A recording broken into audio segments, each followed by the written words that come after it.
Hey guys, it's Brandon, aka B.Rich Beauty, aka your beauty best friend. And baby, today's hot topics are hot. The Rock caught the Rona, y'all. Disney is trying to figure out what to do with Black Panther 2. There's a new Real Housewives of Salt Lake City franchise coming to us. And they announced the Dancing with the Stars cast. So we're talking about it and a few additional things. So you know what to do. Grab your beverage and grab your tea and let go.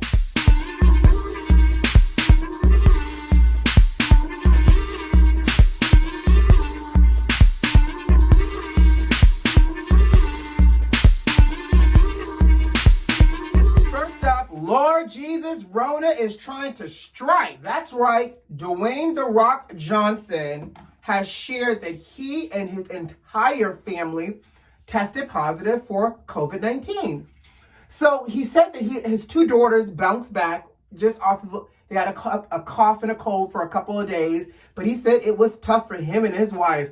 Lord Jesus, 2020, you can't be snatching everybody. We need The Rock. The Rock said he and his family are feeling better. In addition, he also said that he got it from a close family member, but his family member that gave them the Rona doesn't know where they caught the Rona from. So I guess contact tracing is a real thing. So thank God that we still got The Rock walking amongst the land of the living, child, and the Rona did not snatch him and his family on to glory.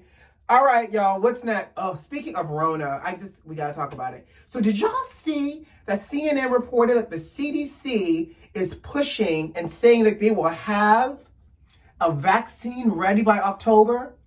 October.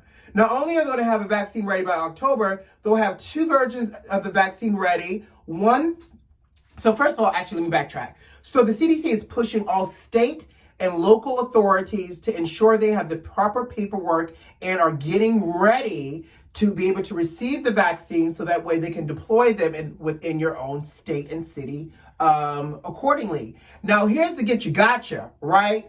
Because they're giving two vaccines. They got two vaccines. One for like essential employees, like your healthcare workers, all of those people like on the front line, and then a second version for everybody else. So I feel like the essential workers are getting the real version, and that second version for everybody else is for the poor folks. Or I should say the common folks. Or maybe that's not even right. For the everyday, for the average American. I don't trust it.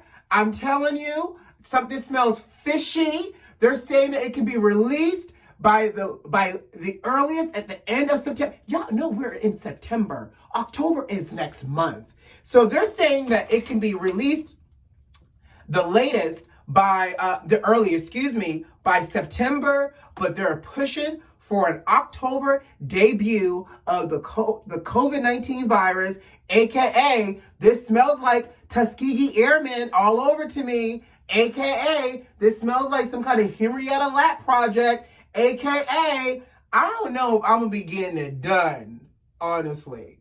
So I want to know, beauty besties, y'all getting this vaccine in October? It'll get you right together right before Halloween. I just can't help but think that this is just a setup. And, I remember earlier within the year when all of this was happening and 45 was determined to open the country back up. And I remember talking to my mother, we were laughing because y'all remember he wanted us to be back open by Easter. And I just remember my mama saying he wants us to be back open by Easter so everybody can be dead by Mother's Day. Child, this sounds like a setup, but we're going to move on. So Disney is, this shirt needs to be ironed, child. Oops, so sorry. So Disney is struggling because, now that our precious Chadwick has gone on to glory, Disney is trying to figure out what to do with Black Panther 2. Because as you guys all know, Black Panther 2 was in the process of being made. They were scheduled to start shooting in March of 2021 because they want to have a 2022 release. The fancy important executives at Disney are saying that they did not know that Chadwick was sick. And in fact, one chief creative officer said that he got an email the day Chadwick died that was urgent, but didn't go into a lot of details. And then literally a couple hours later, Chadwick passed away. Now, according to sources closest to Chadwick, because apparently some family members knew and only a handful of outsiders knew what was happening. And I think this was really strategic and smart, that they're saying that people knew various degrees of how sick Chadwick was. So I think, that was also a way for them to contain how sick he was. But the sources say that Chadwick, up until literally a week prior to him passing away, really felt like he was going to beat it. And he was really beginning to plan Black Panther. Like, he was talking about how he was planning on regaining the weight to resume the role. And he was about to go into pre-production in September with Ryan. And so obviously they were going to go into pre-production in September. Ryan was working on, final edits and scripts, because the goal was they were going to start shooting and going into full production in March. And so it just breaks my heart. So anyways, so Disney is saying that they're having trouble figuring out what to do now that Chadwick is gone, because they're afraid that if they recast, that fans are going to lose their apeshit mind and, want to, y'all see what's happening. People are like, don't recast, we'll boycott, all this other stuff. So they're afraid that if they do recast, people are going to go crazy. Or they're thinking about possibly taking Shuri, which was Chadwick's sister, and I guess based off of the comic books, Shuri at some point becomes the next Black Panther. So they're now deciding, do they want to make Shuri the next Black Panther, or do they want to recast altogether? And by the way, who do you think is going to want to have to play the role and fill those shoes of Chadwick now that Chadwick has gone on to glory, and we are literally still grieving Chadwick and memorializing him in such a way? So I don't know, but here's my thing. Like, I get it. We all want Chadwick to have been Black Panther too. Life did not work out that way. But does that mean it completely shuts down the hero of Black Panther altogether? Like, how many Batmans have we seen?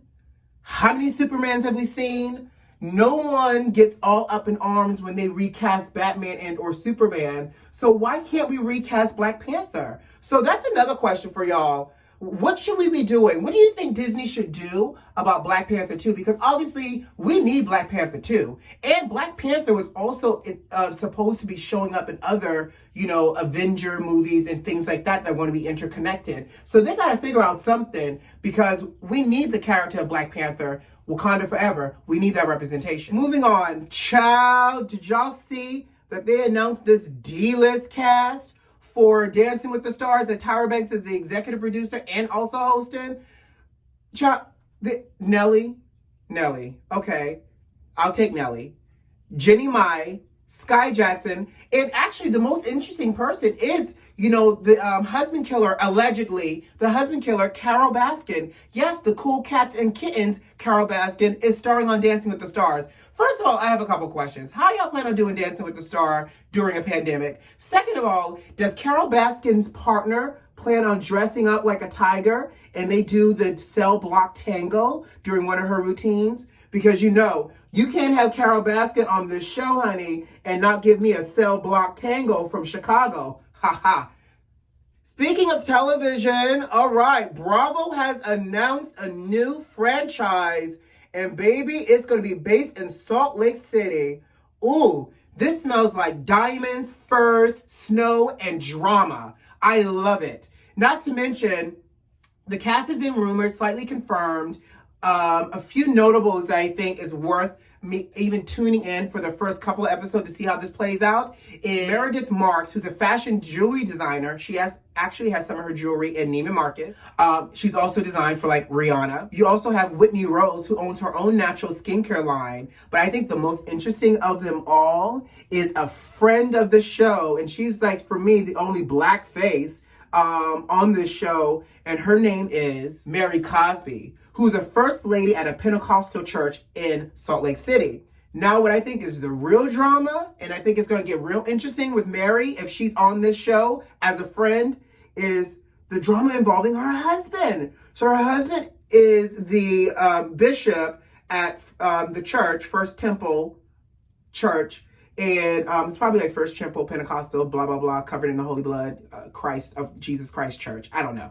But the husband has been involved in a few lawsuits with the daughter of his first wife who's deceased, because the daughter took him to court, child, saying that he allegedly had played a role in the death of her mother. Now, they exhumed the body and everything, and they found that she died of natural causes, but the daughter still got him tied up in lawsuits. So it'll be real interesting to see how this First Lady Mary Cosby gives us this drama for Bravo, along with her husband, who at one point was suspected of something suspicious, honey, with his first wife. I can't wait to tune in for a few of these episodes and see what Salt Lake is about to give us. Because again, I feel like it's about to give snow, drama, fur, diamonds, and lots of drunken moments. Last but not least, before I get out of here, did y'all hear our first royal couple that happens to live in the United States, Meghan and Harry? They inked a Netflix deal. And, you know, Netflix has over 200 million subscribers. Now, what I love about it is they stepped down about 7 months ago out of their royal roles and gave up their salaries. And they are already making moves, honey. They have moved to Montecito, which is, you know, a very fancy neighborhood in California. And now they got this Netflix deal. They're saying we're about to churn this coin, and we don't need y'all over in the UK. Now, the deal that they inked is for them to produce scripted and unscripted films, television series, and documentaries. And I'm excited because they want to really create an inspirational family-centric moment for children and families. So I'm here for it. Meghan, Harry, thank you for bringing class. Now, I don't know if I'm going to be watching some of this program because it already sounds a little boring, but I'm glad that you're bringing some family-oriented class to Netflix. Meghan, we see you, girl. Harry, thank you for rolling with the homies.